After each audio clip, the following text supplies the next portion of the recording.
ਆਦਾਬ ਤੇ ਸਤਿ ਸ਼੍ਰੀ ਅਕਾਲ। ਤੁਸੀਂ ਜੁੜੇ ਹੋਏ ਹੋ ਪੰਜਾਬੀ ਰੇਡੀਓ USA ਦੇ ਨਾਲ। ਪੰਜਾਬੀ ਰੇਡੀਓ USA ਦੇ ਨੈਸ਼ਨਲ ਅਤੇ ਇੰਟਰਨੈਸ਼ਨਲ ਰੇਡੀਓ ਨੈਟਵਰਕਸ ਦੇ ਨਾਲ ਸਾਡੇ ਸਭ ਡਿਜੀਟਲ ਪਲੇਟਫਾਰਮ ਜਿਨ੍ਹਾਂ 'ਚ Facebook, YouTube, Instagram ਅਤੇ TikTok ਤੇ ਸਭ ਵੇਖਣ ਅਤੇ ਸੁਣਨ ਵਾਲਿਆਂ ਨੂੰ ਅਪਡੇਟ ਪਾਕਿਸਤਾਨ 'ਚ ਜੀ ਆਇਆਂ ਨੂੰ ਆਖਦੇ ਹਾਂ। मैं हाँ आप सब दे नाल मौजूद परवीन मसूद ते मेरे नाल साथ देने ਲਈ ਮੌਜੂਦ ਨੇ ਮਸੂਦ ਮਲਿਕ ਮਸੂਦ ਜੀ ਆ ਜੀ ਬਹੁਤ ਧੰਨਵਾਦ ਪ੍ਰਵੀਨ। ਮੇਰੇ ਵੱਲੋਂ ਵੀ ਸਭ ਦਰਸ਼ਕਾਂ ਨੂੰ ਸਭ ਸਰੋਤਿਆਂ ਨੂੰ ਦੋਵੇਂ ਹੱਥ ਜੋੜ ਕੇ ਸਲਾਮ ਆਦਾਬ ਸਤਿ ਸ੍ਰੀ ਅਕਾਲ। ਅੱਜ ਦੇ ਅਪਡੇਟ ਪਾਕਿਸਤਾਨ 'ਚ ਆਪ ਸਭ ਦਾ ਬੜਾ ਨਿੱਘਾ ਜਿਹਾ ਸਵਾਗਤ ਹੈ। ਅਸੀਂ ਪੰਜਾਬੀ ਰੇਡੀਓ USA ਦੇ ਫ੍ਰੈਂਕਲਿਨ ਸਟੂਡੀਓਜ਼ ਕੈਲੀਫੋਰਨੀਆ ਤੋਂ ਬੋਲ ਰਹੇ ਹਾਂ ਔਰ ਸਾਡੇ ਇਹ ਖਬਰਾਂ ਨੇ ਜਿਹੜੀਆਂ ਤੁਹਾਡੇ ਵਾਸਤੇ ਪੰਜਾਬੀ ਰੇਡੀਓ USA ਦੇ ਨੈਸ਼ਨਲ ਔਰ ਇੰਟਰਨੈਸ਼ਨਲ ਰੇਡੀਓ ਨੈਟਵਰਕ ਸਮੇਤ ਸਾਡੇ ਡਿਜੀਟਲ ਪਲੇਟਫਾਰਮਸ ਜਿਨ੍ਹਾਂ 'ਚ ਪੰਜਾਬੀ ਰੇਡੀਓ USA ਦਾ Facebook ਹੈ, YouTube ਹੈ, Instagram ਹੈ ਔਰ ਪੰਜਾਬੀ TV USA ਦਾ TikTok ਹੈ ਉਹਨਾਂ ਤੇ ਵੇਖੀਆਂ ਔਰ ਸੁਣੀਆਂ ਜਾ ਸਕਦੀਆਂ ਨੇ। ਅਮਰੀਕਾ ਦੇ ਵਿੱਚ ਅੱਜ 4 ਮਾਰਚ ਸਾਲ 2026 ਦਾ ਦਿਨ ਡੁੱਬ ਚੁੱਕਿਆ ਔਰ ਪਾਕਿਸਤਾਨ 'ਚ 5 ਮਾਰਚ ਸਾਲ 2026 ਦਾ ਦਿਨ ਚੜ ਚੁੱਕਿਆ ਹੈ। ਪਾਕਿਸਤਾਨ ਦੇ ਨਾਲ ਜੁੜੀਆਂ ਪਿਛਲੀਆਂ 24 ਘੰਟੇ ਦੀਆਂ ਵੱਡੀਆਂ ਖਬਰਾਂ ਦੇ ਇਸ ਬੁਲਟਨ 'ਚ ਆਪ ਸਭ ਦਾ ਸਵਾਗਤ ਹੈ। ਹਫ਼ਤੇ ਦੀ 5 ਦਿਨ ਮੰਡੇ ਟੂ ਫਰਾਈਡੇ ਇਹ ਖਬਰਾਂ ਅਸੀਂ ਲੈ ਕੇ ਹਾਜ਼ਰ ਹੁੰਨੇ ਆ ਤੇ ਜੇ ਸਮਝਦੇ ਜੇ ਕਿ ਇਹਨਾਂ ਖਬਰਾਂ ਨੂੰ ਸਪਾਂਸਰ ਕਰਨਾ ਚਾਹੀਦਾ ਹੈ ਤੁਹਾਡੇ ਕਾਰੋਬਾਰ ਵਪਾਰ ਦੇ ਵਧਾਅ ਵਾਸਤੇ ਫਾਇਦੇਮੰਦ ਸਾਬਤ ਹੋ ਸਕਦੀਆਂ ਤੇ ਉਹਦੇ ਲਈ ਸਾਡਾ ਟੈਲੀਫੋਨ ਨੰਬਰ ਹੈ ਜੀ 408 272 5200 4082725200। ਉਸ ਤੋਂ ਬਾਅਦ ਨੇ ਖਬਰਾਂ ਲੈ ਪਾਕਿਸਤਾਨ ਅਫਗਾਨਿਸਤਾਨ ਲੜਾਈ ਬਾਰੇ ਕੀ ਅਪਡੇਟ ਹੈ ਇਹ ਤੇ ਦੱਸੋ ਪਹਿਲੇ ਤੇ ਫਿਰ parliament the in camera briefing ਬਾਰੇ ਵੀ ਜਾਣਕਾਰੀ ਦਿਓ ਸਾਨੂੰ ਤੇ ਇਮਰਾਨ ਖਾਨ ਦੀ ਪਾਰਟੀ ਨੇ ਫਿਰ ਕੋਈ ਅੜੀ ਪਾਤੀ ਹੈ ਸਾਰੀ ਜਾਣਕਾਰੀ ਦਿਓ। ਪਾਕਿਸਤਾਨ ਦੇ ਜਿਹੜੇ ਸਰਕਾਰੀ ਜ਼ਰੀਏ ਨੇ ਉਹਨਾਂ ਦੀ ਤਸਦੀਕ ਤੇ ਇਹ ਹੈ ਕਿ ਜੀ ਇਸ ਵੇਲੇ ਤੱਕ ਉਹਨਾਂ ਨੇ ਤਾਲਿਬਾਨਾਂ ਦੇ 881 ਬੰਦੇ ਮਾਰਤੇ ਨੇ ਯਾਨੀ 881 ਅਫਗਾਨ ਤਾਲਿਬਾਨ ਮਾਰੇ ਨੇ ਜਦਕਿ 700 ਤੋਂ ਵੱਧ ਨੇ ਜਿਹੜੇ ਉਹ ਫੱਟਰ ਨੇ। ਨਾਲ ਹੀ ਪਾਕਿਸਤਾਨੀ ਸਰਕਾਰ ਨੇ ਦਾਅਵਾ ਕੀਤਾ ਹੈ ਕਿ ਉਹਨਾਂ ਨੇ ਇਹਨਾਂ ਦੇ ਬਹੁਤ ਸਾਰੇ ਅਸਲਾ ਡਿਪੂ ਨੇ ਜਿਹੜੇ ਉਹ ਤਬਾਹ ਕਰ ਦਿੱਤੇ ਨੇ ਜਦਕਿ ਅਫਗਾਨਿਸਤਾਨ ਨੇ ਕੱਲ ਵੀ ਜਿੱਦਾਂ ਮੈਂ ਦੱਸਿਆ ਕਿ ਉਹਨਾਂ ਆਖਿਆ ਕਿ ਜੀ ਅਸੀਂ ਬਹੁਤ ਸਾਰੇ ਹਮਲੇ ਨੇ ਜਿਹੜੇ ਉਹ ਨਾਕਾਮ ਬਣਾਤੇ ਨੇ। ਹਲਾਕਤਾਂ ਦੋਵੇਂ ਪਾਸਿਓਂ ਹੋਣ ਡਈਆਂ ਨੇ ਪਰ ਆਜ਼ਾਦ ਜ਼ਰੀਏ ਇਹਨਾਂ ਦੀ ਤਸਦੀਕ ਨਹੀਂ ਕਰਨ ਡੇ ਕਿ ਵਾਕਈ ਇੰਨੀਆਂ ਵੱਡੀਆਂ ਹਲਾਕਤਾਂ ਹੈ ਇੱਕ ਦੂਜੇ ਦਾ ਜਿੰਨਾ ਨੁਕਸਾਨ ਦੱਸਣ ਦੇ ਨੇ ਵਾਕਈ ਇੰਨਾ ਹੈ ਕਿ ਨਹੀਂ ਹੈ।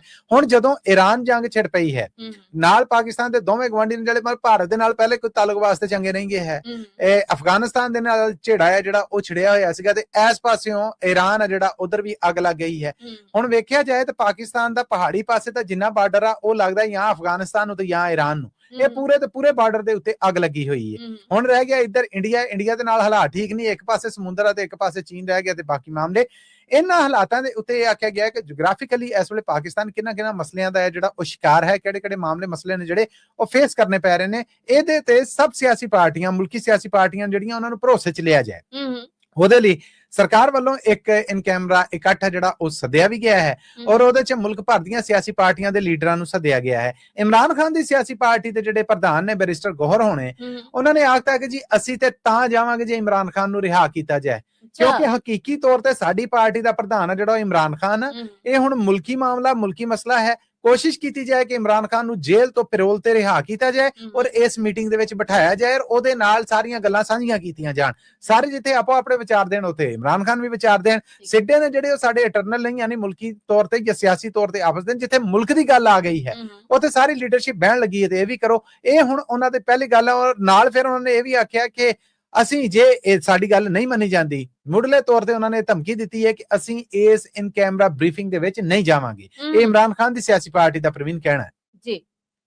ਅਮਰੀਕਾ ਨੇ ਕਰਾਚੀ ਤੇ ਲਾਹੌਰ ਦੇ ਕੌਂਸਲੇਟ ਦਫ਼ਤਰ ਦੇ ਗੈਰ ਐਮਰਜੈਂਸੀ ਸਟਾਫ ਨੂੰ ਫੌਰਨ ਪਾਕਿਸਤਾਨ ਛੱਡਣ ਦਾ ਕਹਿ ਦਿੱਤਾ। ਜੀ ਬਿਲਕੁਲ ਇਹ ਖਬਰ ਸਾਹਮਣੇ ਆਈ ਔਰ ਅਮਰੀਕਾ ਦੇ ਜਿਹੜਾ ਕਹਿ ਲਵੋ ਕਿ ਫਾਰਨ ਮਹਿਕਮਾ ਹੈ ਦੂਸਰੇ ਮੁਲਕਾਂ ਦੇ ਨਾਲ ਦੂਸਰੇ ਦੇਸ਼ਾਂ ਦੇ ਨਾਲ ਤਾਲੁਕ ਵਾਸਤੇ ਦਾ ਉਹਨੇ ਆਖਿਆ ਹੈ ਕਿ ਲਾਹੌਰ ਸ਼ਹਿਰ ਦੇ ਵਿੱਚ ਜਿਹੜਾ ਇੱਕ ਪੰਜਾਬ ਦੀ ਰਾਜਧਾਨੀ ਹੈ ਕਰਾਚੀ ਸ਼ਹਿਰ ਜਿਹੜੇ ਸਿੰਧ ਦੀ ਰਾਜਧਾਨੀ ਹੈ ਇੱਥੇ ਦੋਵੇਂ ਜਿਹੜੇ ਕੌਂਸਲੇਟ ਆਫਿਸ ਹਨ ਦੋਵਾਂ ਦੇ ਉੱਤੇ ਖਾਮਨਾਈ ਦੀ ਮੌਤ ਤੋਂ ਬਾਅਦ ਇhtਜਾਜ ਕਰਦੇ ਸ਼ੀਆ ਭਾਈਚਾਰੇ ਦੇ ਮੰਨਣ ਵਾਲੇ ਜਾਂ ਸ਼ੀਆ ਫਿਰਕੇ ਦੇ ਲੋਕ ਨੇ ਜਿਹੜੇ ਉਹਨਾਂ ਨੂੰ ਹਮਲਾ ਵੀ ਹੋਇਆ।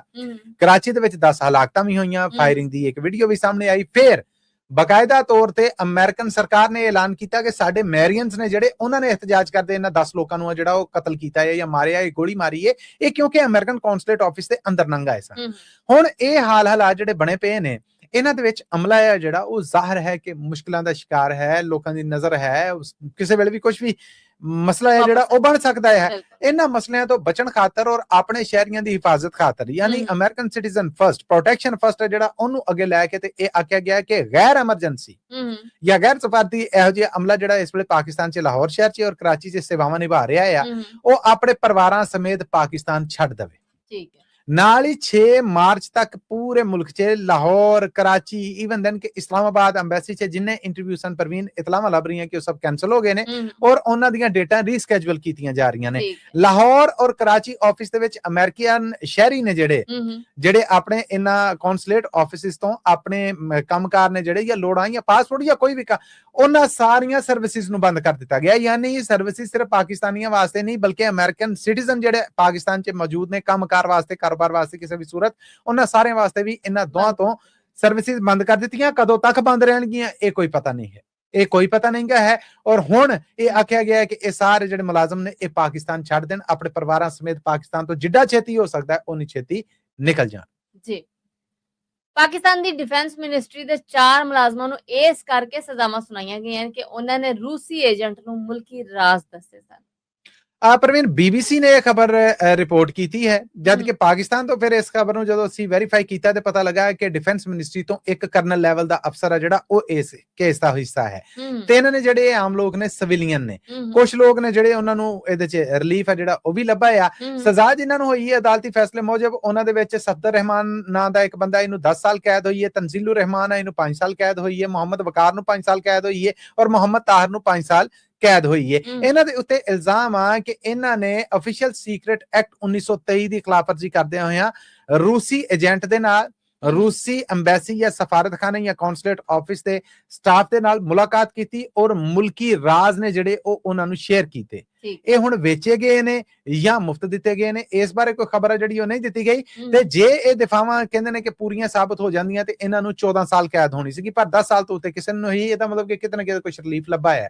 2 ਬੰਦਿਆਂ ਦੀ ਜਿਹੜੀ ਉਹ ਰਿਹਾਈ ਹੋਈ ਹੈ, ਜਿਹਦੇ ਵਿੱਚ ਅਦਾਲਤ ਨੇ ਕਿਹਾ ਹੈ ਕਿ ਇਹਨਾਂ ਤੇ ਇਹ ਸਾਬਤ ਨਹੀਂ ਹੋ ਸਕਿਆ ਕਿ ਇਹ ਕਦੀ ਮਿਲੇ ਸਨ, ਕਦੀ ਇਹਨਾਂ ਦੀ ਮੁਲਾਕਾਤ ਹੋਈ ਸੀ। 2021 ਦਾ ਪ੍ਰਵੀਨ ਇਹ ਮੁਕੱਦਮਾ ਸੀਗਾ ਔਰ 2022 ਤੱਕ ਇਹਨਾਂ ਦੀਆਂ ਜ਼ਮਾਨਤਾਂ ਸਨ। ਉਸ ਤੋਂ ਬਾਅਦ ਇਹ ਚੱਲਿਆ ਤੇ ਹੁਣ ਇਹਦੇ 'ਚ ਇਹਨਾਂ ਨੂੰ ਸਜ਼ਾਵਾਂ ਹੋਈਆਂ। ਕਰਨਲ ਰੈਂਕ ਦਾ ਇੱਕ ਅਫਸਰ ਆ ਜਿਹੜਾ ਪਾਕਿਸਤਾਨ ਆਰਮੀ ਦਾ, ਉਹ ਵੀ ਇਹਨਾਂ ਸਜ਼ਾ ਪਾਉਣ ਵਾਲਿਆਂ ਦੇ ਵਿੱਚ ਆ ਔਰ ਉਹਨਾਂ ਨੂੰ ਵੀ ਸਜ਼ਾ ਹੋਈ ਹੈ। ਔਰ ਪਿਛਲੇ 4 ਮਹੀਨਿਆਂ ਤੋਂ ਅਫੀਸ਼ੀਅਲ ਸੀਕ੍ਰੇਟ ਐਕਟ ਦੇ ਤਹਿਤ ਪਾਕਿਸਤਾਨ ਦੇ ਵਿੱਚ ਜੀ 6 ਮੁਕੱਦਮੇ ਨੇ ਜਿਹੜੇ ਉਹਨਾਂ ਦਾ ਫੈਸਲਾ ਸੁਣਾਇਆ ਗਿਆ ਔਰ ਇਹਦੇ ਬਾਰੇ ਜਿਹੜੇ ਪ੍ਰੋਸੀਕਿਊਟਰ ਨੇ, ਸਰਕਾਰੀ ਵਕੀਲ ਨੇ, ਉਹਨਾਂ ਨੇ ਇਹ ਆਖਿਆ ਕਿ ਕਿਉਂਕਿ ਇਹਦੇ 'ਚ ਮੁਲਜ਼ਮਾਂ ਦੀ ਗਿਣਤੀ ਥੋੜੀ ਸੀਗੀ ਇਸ ਕਰਕੇ ਇਹ ਕੇਸ ਛੇਤੀ ਤੁਰੇ ਔਰ ਇਹਨਾਂ ਦੇ ਫੈਸਲੇ ਜਿਹੜੇ ਉਹ ਵੀ ਛੇਤੀ ਆਏ। ਇਹ ਕਨਫਰਮ ਹੋ ਗਿਆ ਕਿ ਜੀ ਰੂਸੀ ਏਜੰਟਾਂ ਨੂੰ ਜਾਂ ਰੂਸੀ ਕਹਿ ਲਵੋ ਕਿ ਐਮਬੈਸੀ ਦੇ ਸਟਾਫ ਨੂੰ ਮੁਲਕੀ ਰਾਜ਼ ਦੇਣ ਦੇ ਜੁਰਮ ਦੇ ਵਿੱਚ ਇਹਨਾਂ 4 ਨੂੰ ਸਜ਼ਾਵਾਂ ਨੇ ਜਿਹੜੀਆਂ ਉਹ 10 ਸਾਲ ਤੋਂ ਲੈ ਕੇ 5-5 ਸਾਲ ਦੀਆਂ ਨੇ ਜਿਹੜੀਆਂ ਉਹ ਸੁਣਾਈਆਂ ਗਈਆਂ। ਜੀ ਈਰਾਨ ਅਮਰੀਕਾ ਜੰਗ ਕਾਰਨ ਪਾਕਿਸਤਾਨ 'ਚ ਤੇਲ ਦਾ ਕਾਲ ਪੈਣ ਦਾ ਖਤਰਾ ਵੱਧ ਗਿਆ ਤੇ ਪਹਿਲੀ ਤਰੀਕ ਨੂੰ ਵੈਸੇ ਤੇਲ ਮਹਿੰਗਾ ਵੀ ਕੀਤਾ ਗਿਆ ਤੇ ਹੁਣ ਵੀ ਇਦਾਂ ਦੀਆਂ ਖਬਰਾਂ ਸਾਹਮਣੇ ਆ ਰਹੀਆਂ ਨੇ। ਕੀ ਜਾਣਕਾਰੀ ਜੀ? ਇਹ ਰੌਲਾ ਬਣ ਗਿਆ ਸੀਗਾ ਔਰ ਬਹੁਤ ਸਾਰੇ ਪੈਟਰੋਲ ਪੰਪ ਨੇ ਜਿਹੜੇ ਜਦੋਂ ਬਣਦਾ ਹੈ ਕਿ ਮਜਬੂਰੀ ਕੋਈ ਬਣਨੀ ਹੈ, ਹਰ ਬੰਦਾ ਕਹਿੰਦਾ ਕਿ ਜੋ ਹੈ ਇਹਨੂੰ ਸਾਂਭ ਛੱਡੋ, ਤੇਲ ਦਾ ਜਦੋਂ ਮੁੱਲ ਵਧੇਗਾ ਉਦੋਂ ਵੇਚਾਂਗੇ। ਕੁਝ ਪੈਟਰੋਲ ਪੰਪਾਂ ਨੇ ਇਹ ਹਰਕਤ ਕੀਤੀ। ਹੁਣ ਸਰਕਾਰੀ ਪੱਧਰ ਦੇ ਉੱਤੇ ਪਾਕਿਸਤਾਨ ਨੇ ਇਹ ਇਕਰਾਰ ਕੀਤਾ ਹੈ ਕਿ ਸਾਡੇ ਕੋਲ 28 ਮਾਰਚ ਤੱਕ ਦਾ ਤੇਲ ਮੌਜੂਦ ਹੈ।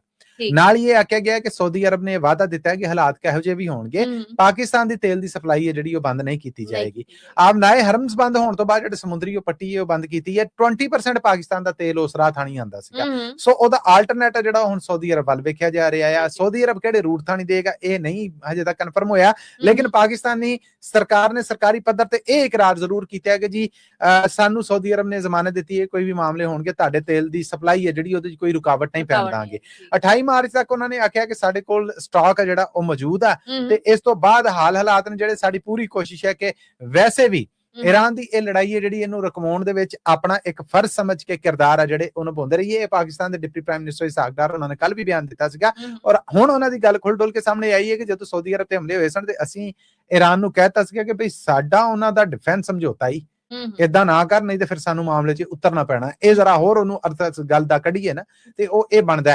ਹੁਣ ਉਹਦੇ ਤੋਂ ਬਾਅਦ ਇਹ ਪੈਟਰੋਲ ਆ ਜਿਹੜਾ ਇਹ ਕੁਝ ਪੰਪਾਂ ਦੇ ਕਹਿੰਦੇ ਨੇ ਕਿ ਲਾਹੌਰ ਜਾਂ ਵੱਡੇ ਸ਼ਹਿਰਾਂ ਦੇ ਲਾਂਭ ਦੇ ਜਿਹੜੇ ਸ਼ਹਿਰ ਨੇ ਜਿੱਥੇ ਪੈਟਰੋਲ ਪੰਪ ਨਿੱਕੇ ਹੁੰਦੇ ਨੇ, ਤੇਲ ਏਜੰਸੀਆਂ ਵੀ ਹੁੰਦੀਆਂ ਨੇ ਉੱਥੇ, ਠੀਕ ਹੈ ਨਾ, ਬੋਤਲਾਂ 'ਚ ਪਾ ਕੇ ਲੱਭ ਜਾਂਦਾ। ਉੱਥੇ ਤੇਲ ਆ ਜਿਹੜਾ ਉਹਨੂੰ ਕਹਿੰਦੇ ਨੇ ਕਿ ਮੁੱਲ ਉਹਦਾ ਵੱਧ ਚੁੱਕਿਆ, ਕੋਈ ਚੈੱਕ ਐਂਡ ਬੈਲੈਂਸ ਨਹੀਂ ਹੈ, ਕੋਈ ਪੁੱਛਣ ਦੱਸਣ ਵਾਲਾ ਨਹੀਂ ਹੈ ਔਰ ਇਹਨਾਂ ਨਿੱਕੇ ਇਲਾਕਿਆਂ 'ਚ ਪੈਟਰੋਲ ਪੰਪ ਨੇ ਜਿਹੜੇ ਉਹ ਵੀ ਰੇਟ ਆ ਜਿਹੜਾ ਉਹ ਵਧਾਉਣ ਡੇ ਨੇ। ਹੁਣ ਜਦੋਂ ਤੱਕ ਇਹ ਲੜਾਈ ਚੱਲਣ ਡਈ ਹੈ ਰੇਟ ਦਾ ਤੇਲ ਦਾ ਜਿਹੜਾ ਉਹ ਤੇ ਪੂਰੀ ਦੁਨੀਆ ਦੇ ਵਿੱਚ ਉਹਨੇ ਫਲੈਕਚੁਏਟ ਹੋਣਾ ਹੀ ਹੋਣਾ ਆ।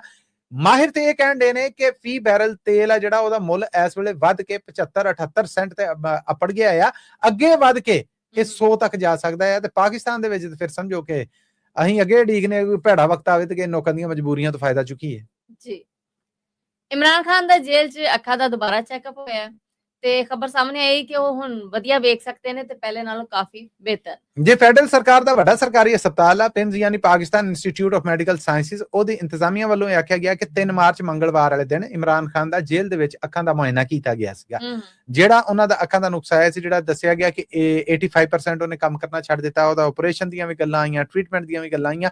ਹੁਣ ਇਹ ਸਰਕਾਰੀ ਰਿਪੋਰਟ ਆ ਜਿਹੜੀ ਉਹ ਦੱਸ ਰਹੀ ਹੈ ਕਿ ਇਹ ਚੈੱਕਅਪ ਆ ਜਿਹੜਾ ਇਹ ਫਾਲੋ ਅਪ ਇੰਜੈਕਸ਼ਨ ਆ ਜਿਹੜਾ ਉਹ ਵੀ ਦਿੱਤਾ ਗਿਆ ਔਰ ਸਾਰੇ ਮਾਮਲੇ ਨੇ ਜਿਹੜੇ ਉਹਨਾਂ ਤੋਂ ਬਾਅਦ ਹੁਣ ਜਦੋਂ ਚੈੱਕਅਪ ਕੀਤਾ ਗਿਆ ਕਿ ਹਾਂਜੀ ਜੀ ਕਿੱਦਾਂ ਮਹਿਸੂਸ ਕਰਦੇ ਜੀ, ਤੇ ਇਮਰਾਨ ਖਾਨ ਨੇ ਇਹ ਆਖਿਆ ਆ ਕਿ ਮੈਂ ਪਹਿਲੇ ਤੋਂ ਬਹੁਤ ਬਿਹਤਰ ਵੇਖਣ ਦੇ ਵਿੱਚ ਮਹਿਸੂਸ ਕਰ ਰਹੇ ਆ ਤੇ ਇਹ ਹੁਣ ਮਾਮਲੇ ਅੱਗੇ ਇਲਾਜ ਦਵਾ ਦਾਰੂ ਤੇ ਉਹਨਾਂ ਦੀ ਪਾਰਟੀ ਦਾ ਉਹਨਾਂ ਦੀਆਂ ਭੈਣਾਂ ਦਾ ਇਹ ਕਹਿਣਾ ਆ ਕਿ ਪਿੰਸ ਹਸਪਤਾਲ ਦੀ ਥਾਂ ਉਹਨਾਂ ਨੂੰ ਅਲ-ਸ਼ਿਫਾ ਲਿਜਾਇਆ ਜਾਏ, ਉਹਨਾਂ ਦੇ ਜ਼ਾਤੀ ਡਾਕਟਰਾਂ ਨੂੰ ਪਹੁੰਚ ਦਿੱਤੀ ਜਾਏ, ਉਹ ਇਲਾਜ ਕਰਨ, ਪਰਿਵਾਰ ਦੇ ਜੀ ਲਾਗੇ ਹੋਣ। ਇਹਦੇ ਤੇ ਹਜੇ ਤੱਕ ਸਰਕਾਰ ਕੋਈ ਢਿੱਲ ਦੇਣ ਨੂੰ ਤਿਆਰ ਨਹੀਂ ਹੈ।